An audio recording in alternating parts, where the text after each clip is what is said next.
Thank you, Mr. Deputy Speaker. It's a privilege to both follow my honourable friend from Dudley South and to be able to speak on the first day of the budget. Today's budget is a purposeful response to truly unprecedented circumstances. The economic and social impact inflicted by the pandemic has radically altered our world. The UK economy has just experienced the worst recession in hundreds of years. Millions of individuals and tens of thousands of employers have turned to the government and received help. I congratulate and thank my Right Honourable friend the Chancellor and his Treasury team for presenting a budget with the singular purpose of tackling the challenges we face. Whilst I would object to overreaching state intervention, this crisis requires unprecedented action.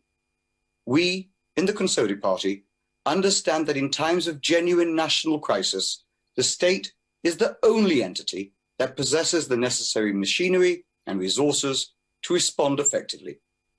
Today's budget does not herald a permanent or evolutionary change in the nature of the state.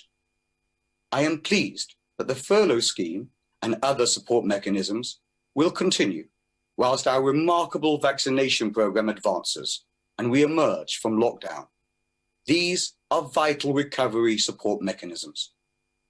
I would like to thank the Chancellor for the additional support provided specifically for my constituency, Wakefield.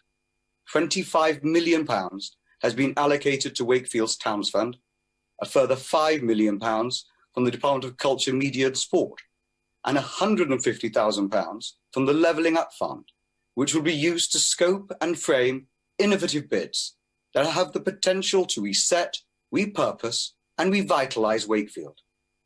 The £25 million will be instrumental in the redevelopment of Wakefield, including areas such as Old Westgate Station, Little Westgate and Bread Street, Kirkgate Gateway neighbourhood and the wider Kirkgate area.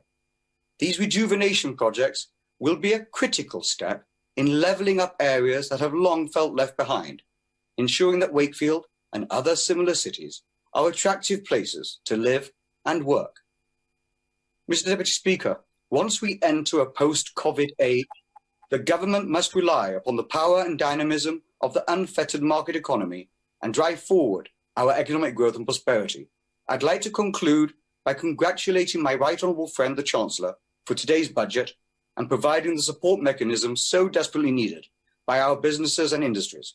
I look forward with optimism to Her Majesty's Government returning to secure traditional Conservative objectives, reducing the remit of the state and unleashing the power of our businesses and markets to drive forward growth.